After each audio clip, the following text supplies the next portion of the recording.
Vous écoutez France Culture.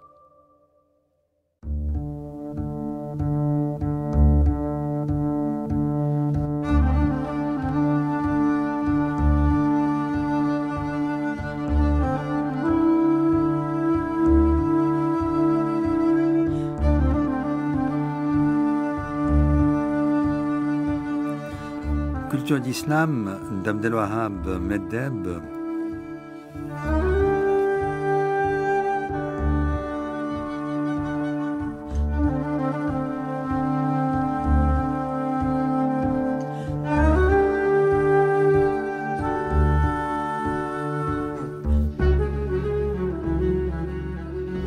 Le Coran, le texte coranique, la formation du texte coranique, toute la problématique autour du Coran, introduire l'historicité du Coran, utiliser les méthodes techniques de la Bible, des évangiles sur le texte coranique, tout un rapport avec la diachronie, la synchronie, la poétique du texte, toutes ces problématiques qui sont nées dans la tradition de l'islamologie occidentale au XIXe siècle.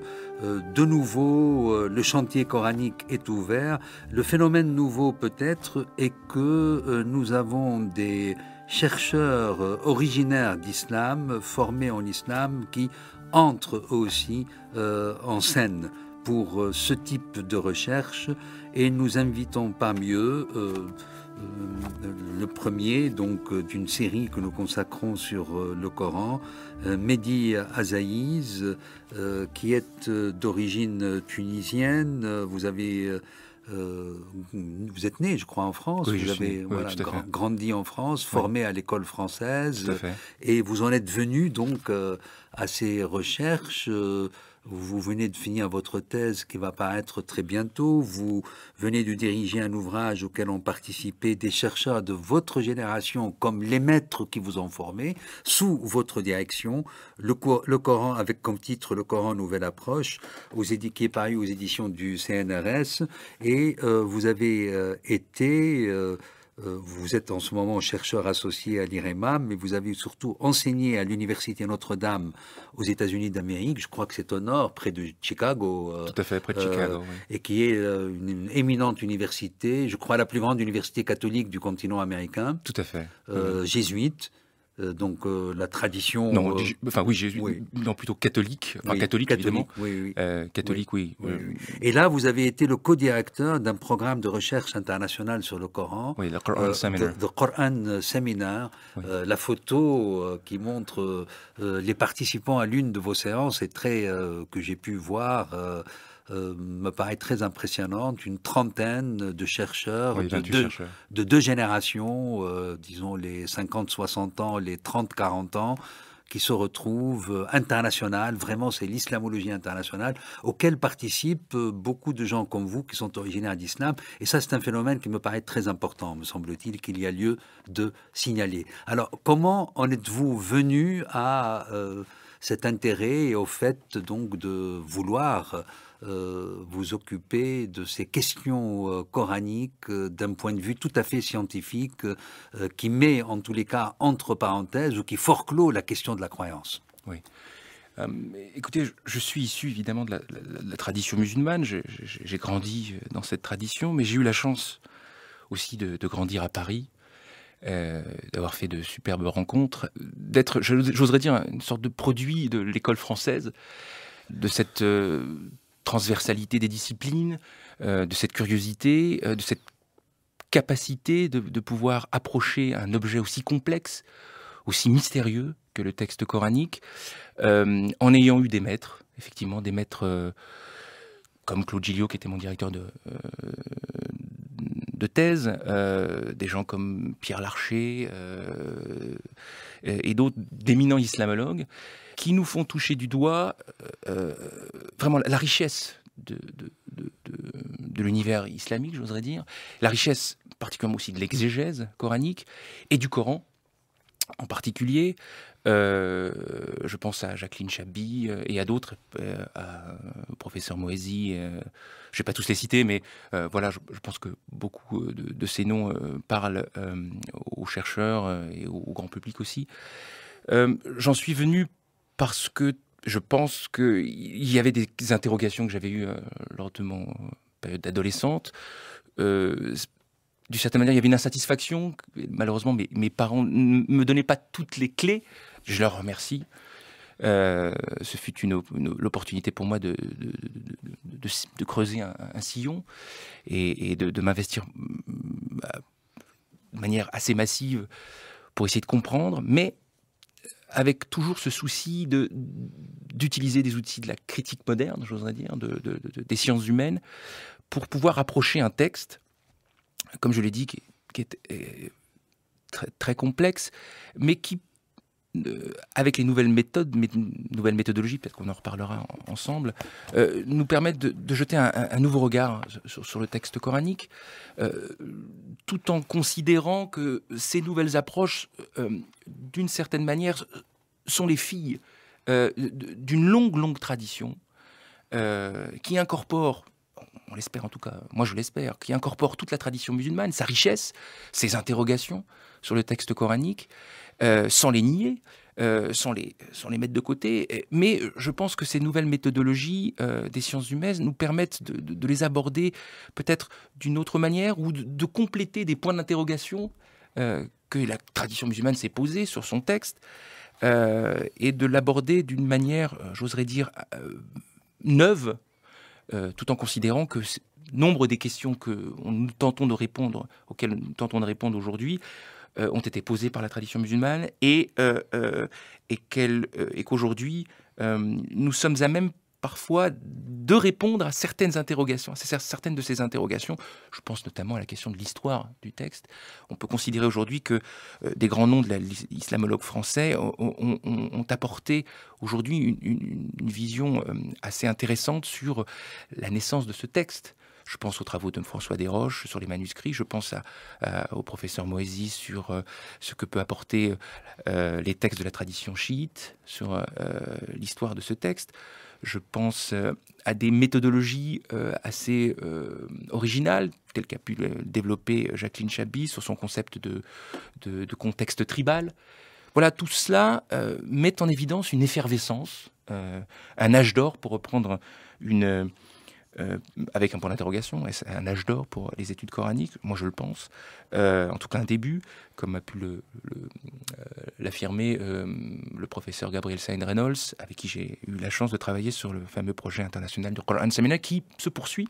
C'est lui qui co-dirige avec vous qui a co-dirigé avec moi le séminaire, parce qu'il a écrit beaucoup de livres aussi, lui, sur le Coran, et puis il a organisé beaucoup de rencontres qui ont été à l'origine d'ouvrages collectifs très importants. Deux ouvrages extrêmement importants qui mettaient en lumière le Coran et son contexte d'émergence, le reliant avec le contexte large de l'Antiquité tardive. Et maintenant, c'est la grande thèse, actuellement, c'est d'associer le Coran comme un produit de ce qu'on appelait la tardo-antiquité. L'Antiquité tardive, oui, c'est vrai que ce concept d'Antiquité tardive qui a ses lettres de noblesse, s'agissant de la compréhension du christianisme, de la naissance du christianisme. Je pense que c'est une clé aussi importante qui nous permet de reconsidérer le Coran dans son environnement culturel plus large et ses relations avec la tradition juive, la tradition chrétienne, et notamment cette littérature apocryphe, pseudépigraphique, qui jette un nouveau regard sur ces relations du Coran avec ce qui le précède.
ce que je constate, c'est que il y a, et c'est peut-être dans le cadre du séminaire Coran à l'Université Notre-Dame que cela a eu lieu, on a le sentiment qu'il y a une bibliographie méthodique, systématique, sur pratiquement tout ce qui a pu être écrit comme questionnement, tout le questionnement sur le Coran, le texte coranique, son émergence, sa formation, le débat énorme que cela a suscité depuis le début du 19e siècle, depuis, disons, 1830 et Geiger, que vous avez cité, avec en plus, à côté, le plus de connaissances possible, sinon l'intégralité de l'exégèse connue, publiés ou sur manuscrit de la tradition islamique. Ce sont ces deux corpus, c'est à partir de la lecture exhaustive de ces deux corpus que vous-même, vous commencez à travailler.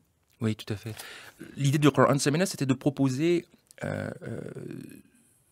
une lecture, un essai de lecture, un commentaire, un nouveau commentaire du texte coranique, en privilégiant une approche qui souhaitait s'arrêter sur la structure du texte, et également sa relation avec les textes de l'Antiquité tardive. C'était notre approche.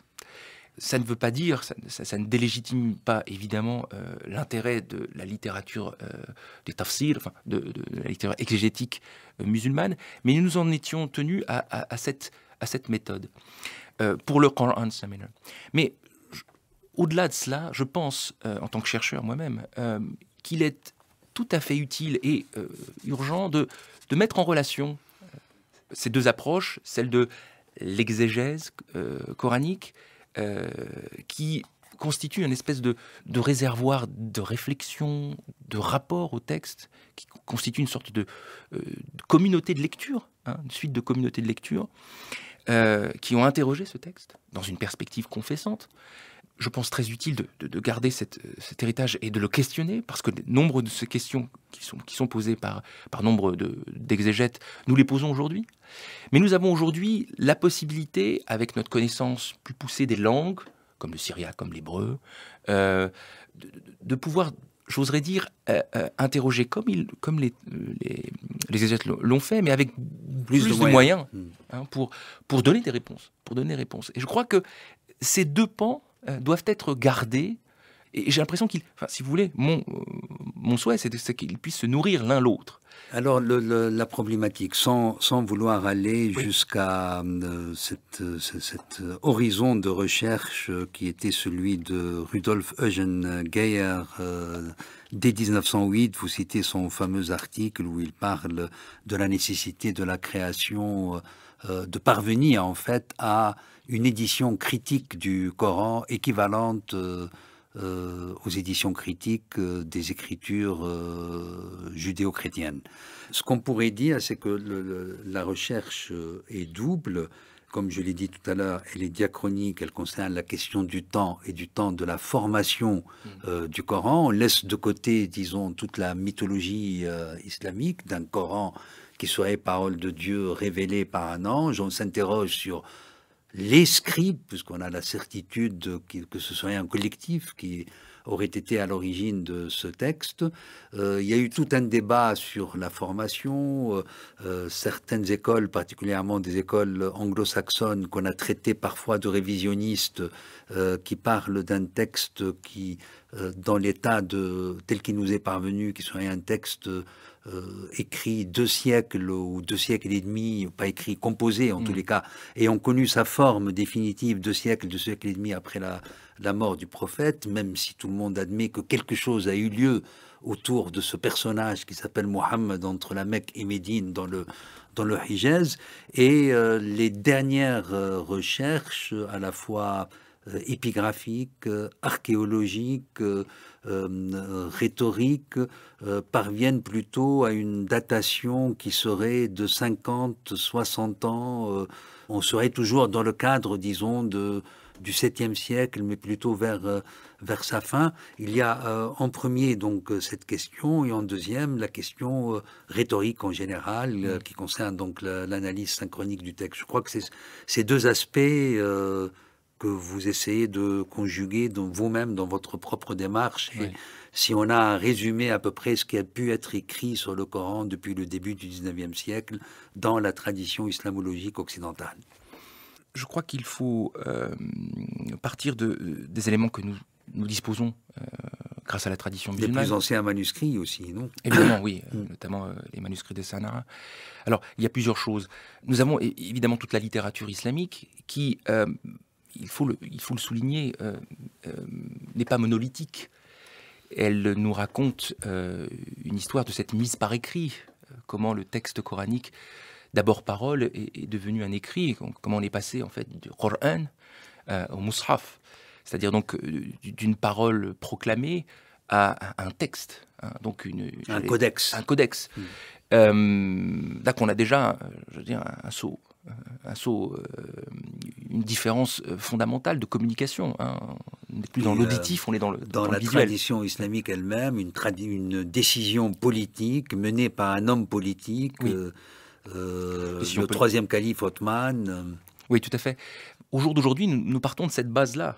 Et ce qui est important de comprendre, c'est que la tradition elle-même, la tradition musulmane elle-même, n'est pas univoque sur cet événement, qu'elle est contradictoire. Ça ne veut pas dire qu'il faut rejeter ces récits. Il y a une appropriation d'un événement fondateur, et donc qu'il y ait une pluralité de voix, c'est tout à fait naturel et normal.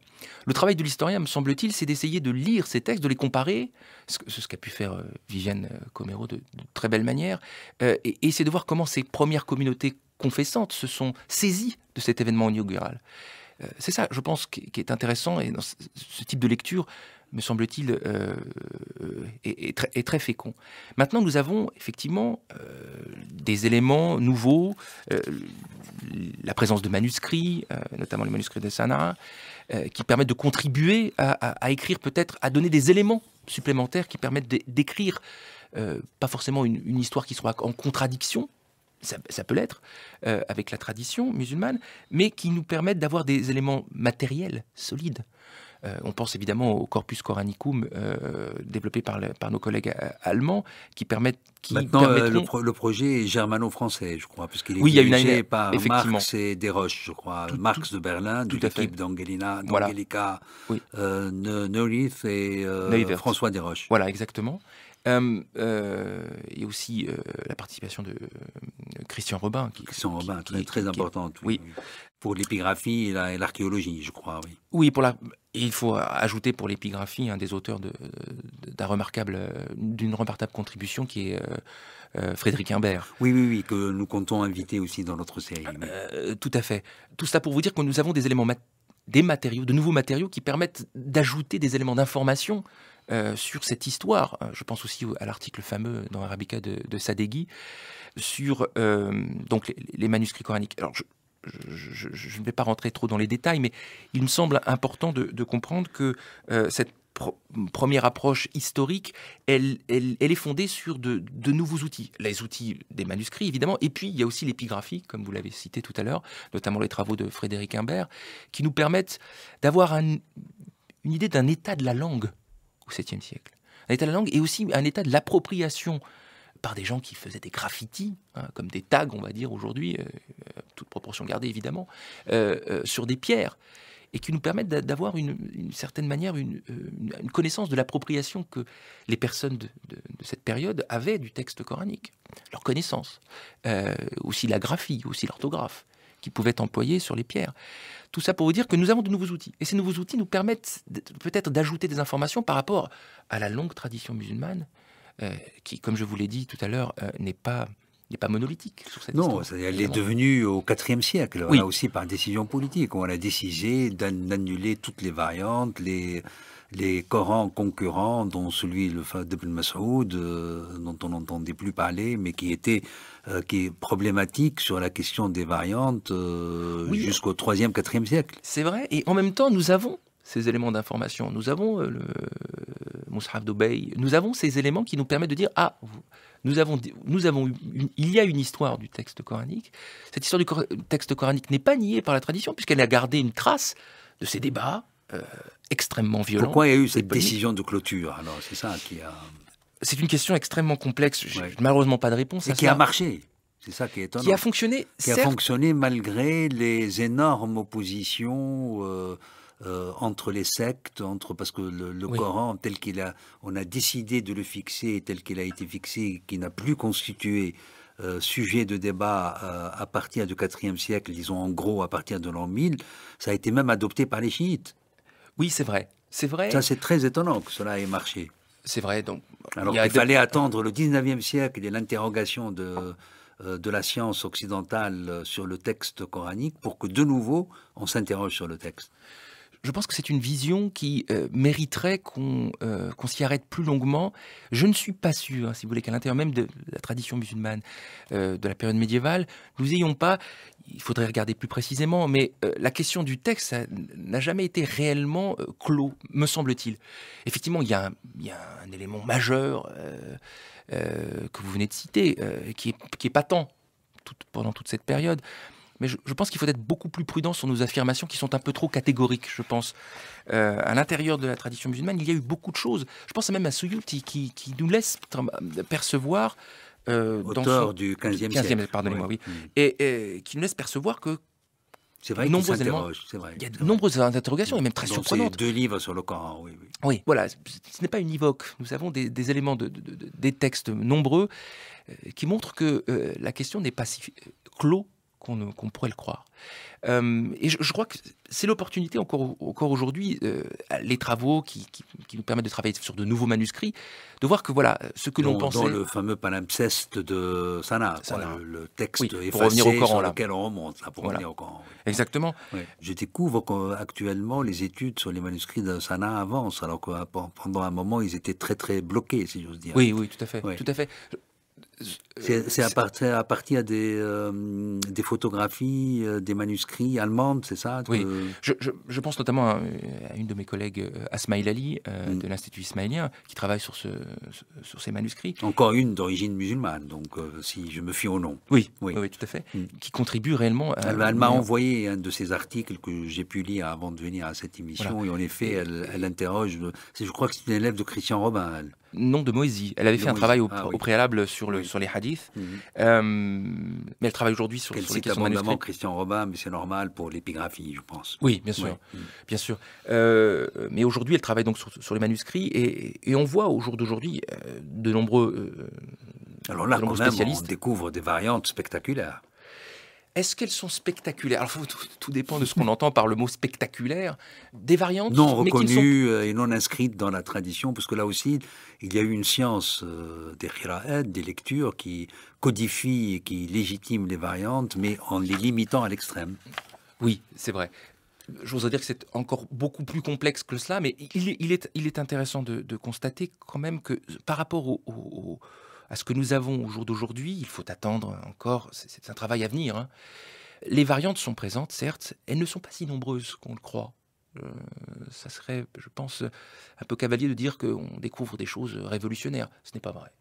Au jour d'aujourd'hui, hein, il faut... Bon, vous êtes dans la prudence d'un François Desroches, en parlant ainsi, lui qui a travaillé beaucoup sur les plus anciens manuscrits. Je vous remercie, c'est un très bon modèle pour moi. Je ne suis pas un spécialiste des manuscrits, donc je ne me permettrai pas d'aborder réellement cette question. Je lis évidemment, parce que ça m'intéresse et que c'est dans le cadre de mon travail, mais aujourd'hui, voilà, c'est un travail en devenir, même si nous avons aujourd'hui les travaux de François Desroches et de Sadeghi, et aussi d'Asmaïl Ali, qui nous permettent de jeter un nouveau regard sur l'état de la langue. Je pense à Pouin aussi, les travaux de Gerd Pouin, qui sont remarquables sur la question de l'orthographe, notamment. Les manuscrits de Sanaa, oui. Oui, et pas seulement sur les qira'at, il travaille surtout sur les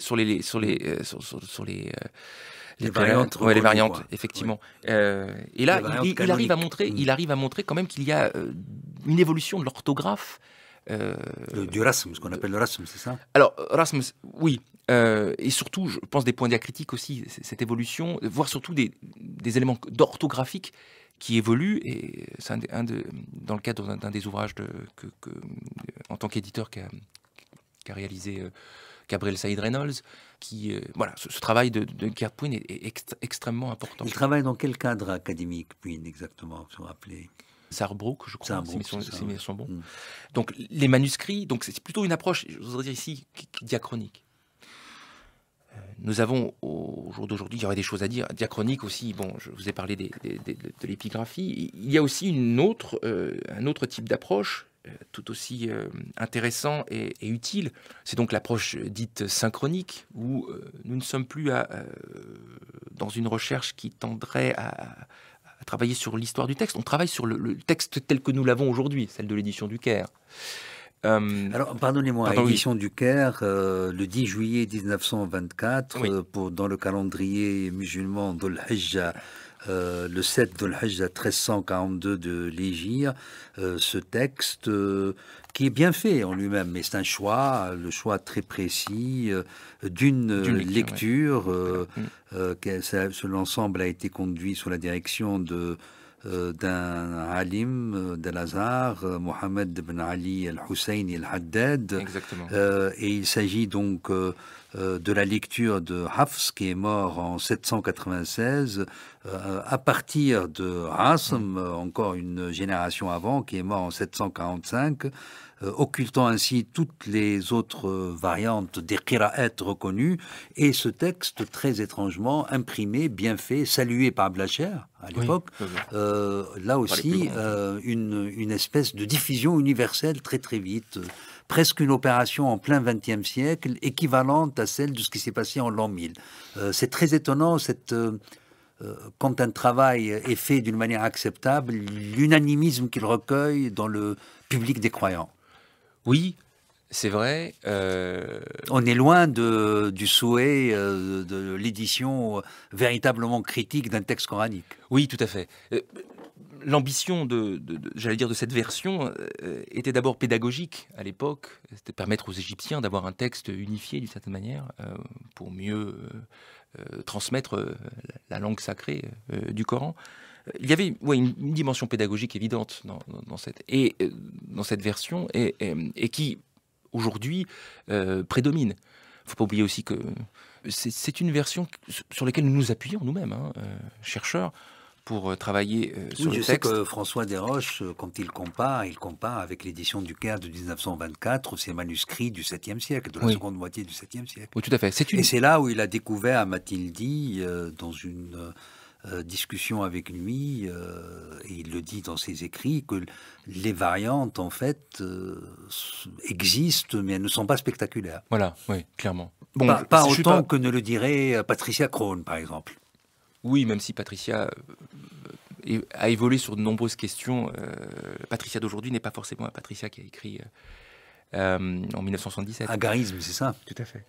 Ce qui est important aussi, c'est qu'aujourd'hui, les travaux diachroniques, donc ces travaux qui travaillent sur le texte coranique de réception, c'est ce Mus'haf sur lequel nous travaillons au jour d'aujourd'hui, sur lequel moi j'ai même travaillé, et qui est l'avantage, d'une certaine manière, comme l'a peut-être souligné aussi Blacher, c'est qu'en l'absence d'une édition critique, c'est un texte qui est largement accepté et sur lequel, de cette manière, il est aujourd'hui un peu inévitable, lorsqu'on est dans une approche diachronique et de réception, d'y travailler. Tant que nous n'avons toujours pas cette version y ait eu critique. Je ne sais pas si vous êtes au courant, mais vous devez l'être, parce que quand même, toute chose qui concerne le Coran, vous devez la connaître. Il y a eu cette décision de portée politique très forte pour insister sur l'islam local, cette décision de publier au Maroc une toute autre version appartenant à l'école malikite. L'insistance donc d'être, et en plus tirée à 1 million d'exemplaires, parce que destinée à être diffusée dans l'intégralité de l'ère malikite, et particulièrement en Afrique subsaharienne. À partir du Maroc. Et là, c'est une décision politique très forte. Créer un texte qui puisse être aussi bien fait, mais qui soit concurrent du Mus'haf, du Codex du Caire de 1924. Et la décision est assez récente. Elle date de 4-5 ans, je crois. Oui, tout à fait. Oui, c'est vrai. Je voudrais dire qu'on est toujours là dans des décisions politiques qui sont d'ordre évidemment religieuse, mais qui sont aussi une réaffirmation culturelle et aussi de leadership. Enfin bon, des éléments politiques évidents. Peut-être de lutte contre cette espèce de wahhabisme international. Oui, je le pense. Oui, tout à fait. Oui, tout à fait. Par le texte directement. Oui. Puisqu'en plus, c'est une version canonique, reconnue par la tradition. Oui. je pense qu'il ne faut jamais oublier dans cette perspective que le texte coranique est aussi un texte, d'une certaine manière, qui a une dimension politique, hein, évidente, autour de ce texte. Tout ça pour vous dire aussi, je voulais revenir sur la question de la diachronie. Toute analyse au jour d'aujourd'hui, en l'absence donc de cette édition critique, mais qui a, j'allais dire, qui commence, hein, qui d'une certaine manière, qui a commencé depuis bien longtemps, avec des tentatives, je l'explique dans cette introduction, je ne vais pas y revenir, mais simplement pour vous dire que cette approche diachronique est aussi très utile, parce qu'elle permet d'être plus au fait de cette particularité du texte coranique, de son discours, qui pour aujourd'hui, un lecteur du XXIe siècle peut paraître parfois, dans ses traductions, certains vous disent que c'est extrêmement difficile de lire le texte coranique, qui est un texte dit décousu, qui n'a pas d'organisation. Évidemment, nous sommes dans nos schémas et catégories gréco-latine, où nous avons besoin d'une introduction, un développement et une conclusion. Or, le texte coranique s'échappe, d'une certaine manière, à ce type de discours. On est dans un discours d'exhortation. On en viendra pour que vous nous expliquiez la manière avec laquelle a émergé le sujet très précis sur lequel vous avez décidé de travailler. Mais j'aimerais bien qu'on reste encore avec des éléments historiques et que vous nous parliez de ce qui s'est passé en Allemagne depuis donc le 19e siècle, tout le projet, l'ambition d'écrire une histoire du Mus'haf, justement, qui a été planifié dans les années 1930 sous l'impulsion de 3 célèbres chercheurs, Bergstrasser, Jeffrey, Otto Pretzel, tout ça est à Munich, et comment cela est passé de Munich vers la nouvelle génération autour justement de Angelika, comment vous prononcez? Neuwirth. Oui, moi je prononce. Moi je le prononce comme ça, mais je à l'anglais. Je lis à la française, je dis Neuwirth, ok, d'accord. Donc, pour parvenir à ce fameux projet du corpus coranicum, au début berlinois et maintenant franco-allemand, qui se trame entre Berlin et Paris. Donc, tout cet ensemble de travail sur les manuscrits, les photographies qui ont été faites donc depuis les années 30, et ce corpus qui a été transmis donc de Munich à Berlin et qui est probablement très très précieux, non? Ah oui, clairement. Ouais. Michael Marx en parlera beaucoup mieux que moi, mais effectivement, avec le Corpus Coranicum, nous avons la possibilité, c'est un projet qui est sur une vingtaine d'années, enfin sur une quinzaine d'années, si mes souvenirs sont bons. Donc un long projet. Qui a toute une histoire. Mais qui a toute une histoire. Voilà. Première, je pense que il faudrait peut-être partir déjà de 1860, lorsque Theodor Noldeke a écrit... le fameux Noldeke. Voilà, une histoire du camp. On parle maintenant, il y a une séparation entre les descendants de Noldeke, dont Angelika, Neuwirth, et ceux qui s'opposent à Noldeke. Le débat est un peu cela. Oui, sur la question. D'après ce que j'ai pu lire, en tous les cas. Oui, sur la question de la chronologie, voilà, il y a des débats, effectivement, au jour d'aujourd'hui.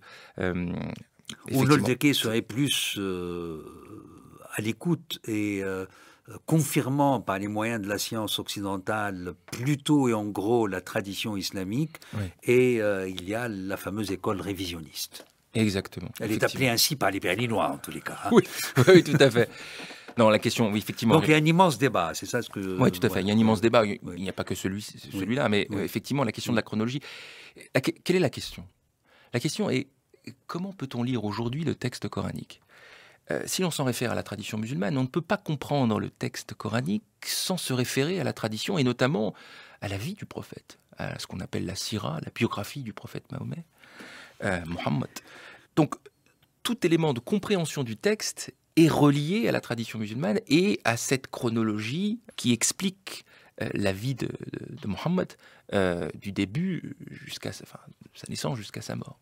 Bien, le Coran serait d'une certaine manière le témoin de cette vie qu'il a vécue. Donc soutenu par ce qu'on appelle dans les sciences coraniques traditionnelles asbab al-nuzul, c'est-à-dire les circonstances de la révélation. Voilà, exactement. Donc nous avons, j'allais dire, un réservoir de sens pour comprendre et expliquer le texte coranique. L'école révisionniste, comme vous l'appelez... Enfin, comme l'appellent les Allemands. Oui. Pardonnez-moi. Non, je ne fais que les répéter. Je vous en prie. L'idée est que la tradition, cette histoire est tardive. Elle n'a pas de relation réelle avec ce texte. Donc elle est a posteriori. Elle est a posteriori. Et donc nous ne pouvons pas expliquer le Coran à travers cette biographie de Mohammed dans les Siras. Alors, quelle est la solution? Si on ne peut pas utiliser, dans cette perspective, si on ne peut pas utiliser la Sira, donc la biographie de Mohammed, ce à quoi il nous invite, c'est à prendre conscience que le texte coranique est en réalité en relation d'abord et avant tout avec ce qui le précède, c'est-à-dire la littérature judéo-chrétienne de l'époque du 5e, 6e siècle, même avant. Vous dites que là, les chercheurs découvrent des choses absolument extraordinaires, c'est-à-dire, et qui vont dans le sens d'ailleurs de la complexité du texte, de l'érudition du texte, du fait qu'il joue sur 6 ou 7 langues, qu'il puise dans de multiples corpus, qu'il avance, et là on va venir à votre sujet, qu'il avance certaines thèses venant de multiples écoles qu'on peut très aisément maintenant déterminer parce qu'on peut retrouver la textualité extérieure au Coran mais à partir desquelles le Coran s'inspire et en même temps les réponses du Coran. C'est là où va naître votre propre sujet sur discours contre discours et discours rapportés. Vous utilisez les catégories, ces 3 catégories qui sont des catégories de la poétique et de la linguistique. Oui, tout à fait. Je voudrais juste revenir sur un des points que vous avez soulevé. Le Coran, dans sa relation, j'allais dire, ce qu'on appelle l'intertextualité, qui est un mot dont on abuse énormément, dont on ne sait pas parfois réellement de quoi il retourne. Je pense que les 2 approches sont possibles, évidemment, et qu'elles sont souhaitables. On pourrait même considérer que ce travail de relecture des textes bibliques a pu se faire en Arabie, dans le contexte de l'Arabie du 7e siècle. Je pense qu'il y a des jonctions entre ces 2 thèses qui semblent irréconciliables. Nous touchons vraiment le cœur du sujet. On ne peut pas trancher au jour d'aujourd'hui, évidemment, il ne s'agit pas de trancher. Mais il s'agit de voir que nous avons différentes approches qui peuvent se nourrir l'une et l'autre. Surtout la question de la chronologie, au jour d'aujourd'hui. C'est-à-dire le diachronique et le synchronique. Oui, exactement. Qui collaboreraient à la compréhension de la formation du texte. Je pense que nous sommes dans une situation au jour d'aujourd'hui qui pose un débat très riche, très riche, mais qui mériterait peut-être... alors, quel est le débat? Je vous l'ai dit tout à l'heure, c'était de se dire, avec les éléments de la tradition musulmane, est-ce qu'il est aujourd'hui utile de laisser de côté, ou j'allais dire comme une sorte de suspension théologique, le mot n'est pas très joli, mais d'essayer de mettre de côté pour l'instant, en un instant, les acquis de la tradition, et essayer de voir le texte dans sa structure, et aussi dans sa relation avec les textes qui lui sont antérieurs. C'est ce que nous avons essayé de faire dans le Quran Seminar. Et effectivement, nous avons essayé dans le cadre de ce nouveau commentaire du Quran Seminar, nous avons mis en lumière la fécondité de ce type d'approche. Mais je voudrais dire que moi, en tant que, étant issu de cette tradition musulmane, je vois aussi la possibilité, si vous voulez, de mettre en dialogue ces résultats que nous avons avec la tradition musulmane. Parce que les exégètes musulmans se sont posés des questions éminemment importantes, qu'ils ont trouvé des réponses qui étaient les leurs dans le temps, les moyens qu'ils avaient. Là, oui. Aujourd'hui, nous avons les moyens, par exemple, je vous donne un exemple pour que ça soit très explicite. Cette fameuse sourate Al-Kawthar.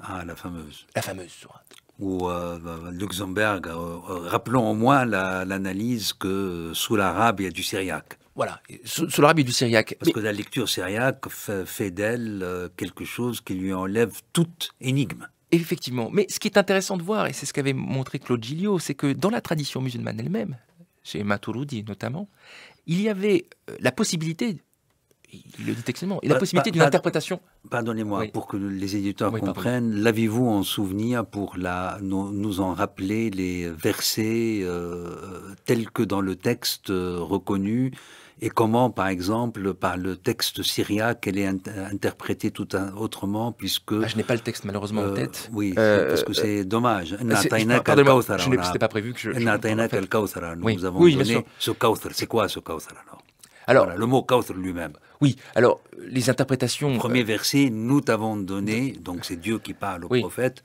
ce Kawthar. Ce Kawthar. Oui. Alors la tradition musulmane indique, ce n'est pas seulement la seule explication, mais indique qu'il s'agirait d'un fleuve du paradis, ce fameux fleuve du paradis. Bien, aujourd'hui, grâce... Luxembourg, qu'est-ce qu'il voit dans le terme syriaque? Lui, il parle, c'est plutôt, en fait... L'abondance. Nous t'avons donné l'abondance, non? L'abondance, non, c'est une interprétation islamique, celle-ci. L'abondance. Voilà, oui, c'est ça. Bon, donc, c'est ça, c'est l'interprétation islamique. Ce qui est intéressant de voir, au-delà de l'élément très très précis, ce qui est intéressant de voir, c'est avec Luxembourg, c'est que l'usage du syriaque permet de répondre d'une certaine manière à une question que, à l'intérieur même de l'islam, enfin, de la tradition musulmane, on s'est posée. Notamment un exégète qui a dit ce terme est énigmatique, peut-être qu'il faut. Il invite, peut-être qu'il faudrait voir dans les textes antérieurs. Donc cette invitation, d'une certaine manière, Luxembourg y répond en disant mais peut-être que l'interprétation par le syriaque nous permet d'avoir un surcroît de sens autour de ce texte-là. Et pour avoir une remarque plus générale, le fait de maîtriser le syriaque ou l'hébreu nous permet de donner du surcroît de sens à un texte qui, pour les Mufassiroun, pour les exégètes musulmans, ils n'avaient pas les moyens de connaître ce sens. Ça n'enlève en rien, si vous voulez, la beauté du texte ou son importance, mais ça permet, j'oserais dire même, de lui donner encore plus de force, d'importance. Voilà, il s'agit vraiment de comprendre que le fait d'interpréter ce texte, même de fait d'interpréter ce texte à travers d'autres traditions religieuses, permet de donner du sens au texte et voir que le Coran, mais le Coran lui-même le dit, il est aussi le dépositaire d'une longue tradition juive et chrétienne. Ce n'est pas étonnant. Le texte coranique le dit encore une fois, sans cesse. Cette jonction, cet héritage. Alors, et donc, on vient à cette idée du discours et du contre-discours, puisque le Coran, maintenant, les dernières recherches démontrent que nous avons affaire à un texte très sophistiqué, très érudit, très savant, et qu'il reprend certaines thèses qui avaient cours à l'époque, qui participaient au débat à l'intérieur même du christianisme, à l'intérieur même du judaïsme. Le christianisme dans ses multiples formes, dans ses multiples sectes, dans ses multiples conflits, dans la tradition grecque byzantine, dans la tradition syrienne, palestino-syrienne, syriaque, et aussi dans la tradition éthiopienne amharique, je crois. Donc tous ces éléments-là font que... vous nous rappelez qu'il y a deux expressions, le verbe dire en arabe, qalu qul, ils disent, dit. C'est là où il y a donc un discours rapporté et un contre-discours coranique. Et je crois que c'est sur ça que vous avez travaillé, et le discours rapporté montre qu'on est en débat, le texte est polémique, fortement polémique, il fallait donc se distinguer et donner son point de vue sur une très longue tradition qui vient donc du fond des âges. Oui, tout à fait, je vous remercie de ces remarques. Et effectivement, ce qui m'a beaucoup frappé en lisant le Coran, c'était cette tonalité, cette dimension polémique. Nous sommes donc face à une altérité qui s'oppose à un discours. Et ce qui est très marquant dans le texte coranique, c'est qu'il y a une mise en scène. Il y a une mise en scène justement de cette dialectique. Oui, discursive. Ouais. Je voudrais rappeler un fait très simple. Le mot le plus important dans le Coran, qui revient le plus souvent évidemment, c'est le mot Allah. Et le deuxième mot le plus important, c'est-à-dire la récurrence le plus, c'est le terme dire, qala, le verbe dire. Qalu qul qala.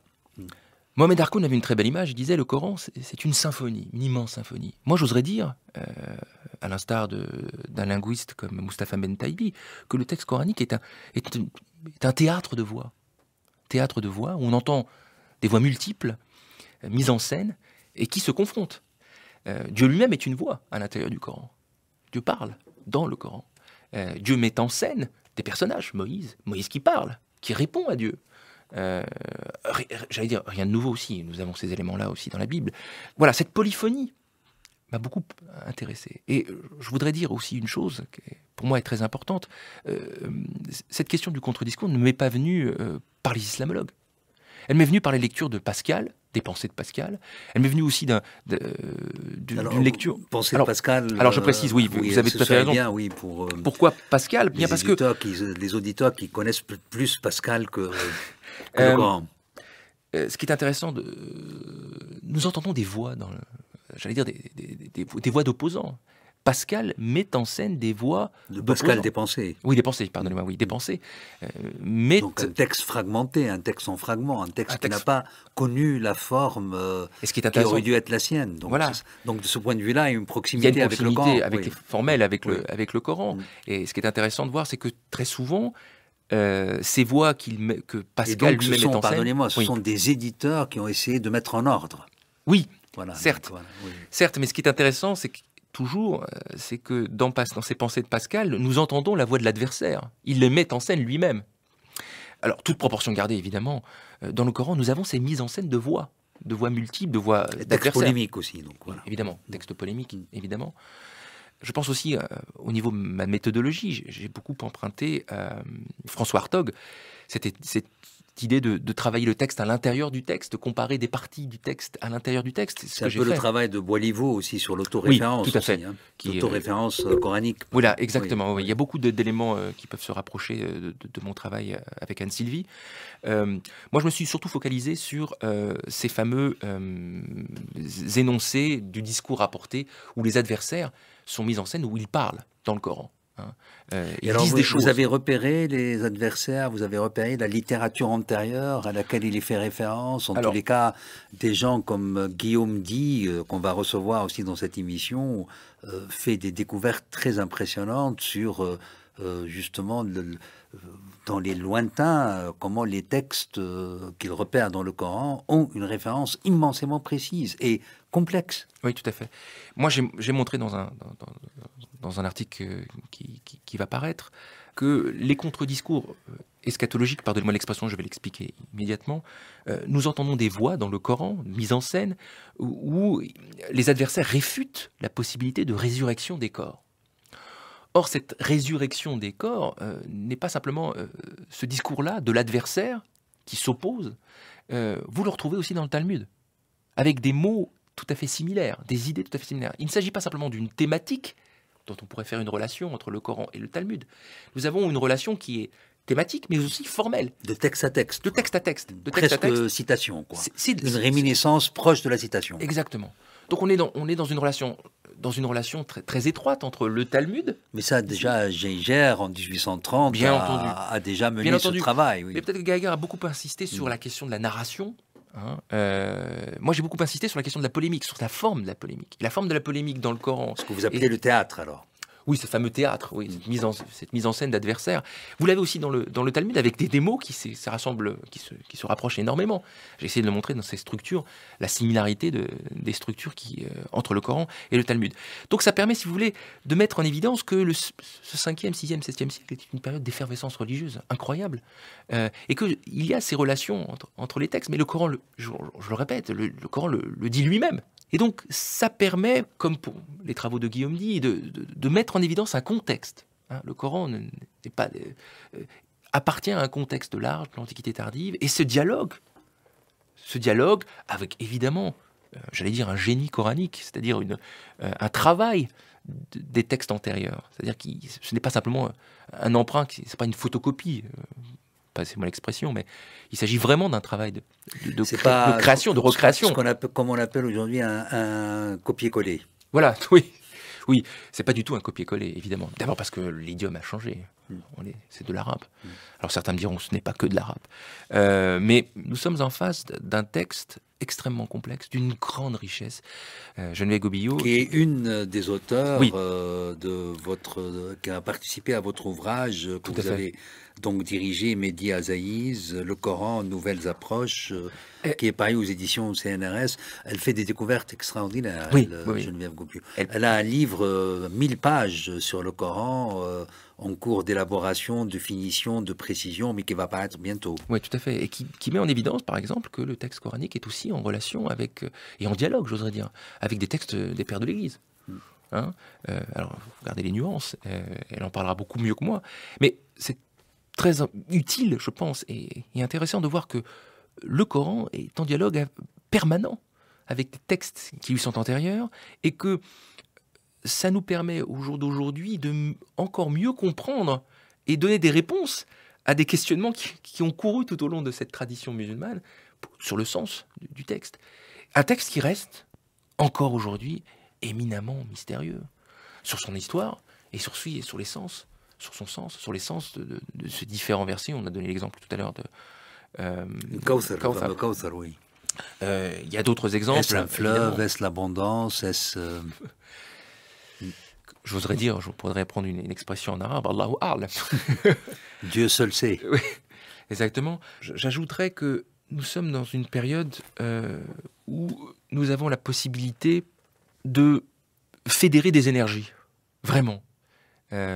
Sans doute qu'on en avait auparavant, mais cette mutation d'Internet, le développement de nouveaux outils, le fait que nous pouvons aujourd'hui avoir une masse considérable d'informations. Puis étudier sereinement, dépassant peut-être le prurite du pic, les tendances à la polémique. Mais la polémique en soi n'est pas forcément si négative, dans le sens où elle permet de poser un débat. Quand elle n'est pas blessante. Bien sûr. Bien sûr, bien sûr, bien sûr. Et je crois qu'aujourd'hui, je pense qu'il y a une certaine maturité pour aborder ces questions du Coran, en tout cas dans la sphère de la recherche. Dans le cadre de l'islamologie comme science internationale à laquelle des musulmans participent. Tout à fait. C'est ça le phénomène nouveau, je crois, et que j'ai relevé dès le début. Les musulmans ont toujours participé il y avait quand même un divorce entre ceux qui tiennent à la tradition islamique stricto sensu. Oui, c'est vrai. Et là, vous-même, vous essayez justement de faire le pont entre les deux, quoi. Oui, mais je pense que c'est essentiel. C'est essentiel. La démarche critique n'est pas simplement la démarche de l'Occident, entre guillemets, avec ces gros mots, mais c'est un savoir partagé qu'il faut développer.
Une toute dernière question, peut-être un peu provocante, Mehdi Azaïz. Ce texte sophistiqué, complexe, construit sur du métadiscours, plein de références visiblement assimilées, profondes, de points de vue, d'opinions des autres, sur lequel le texte coranique donne réponse, cette participation à la polyphonie de ce moment de la tardo-antiquité, de cette antiquité tardive.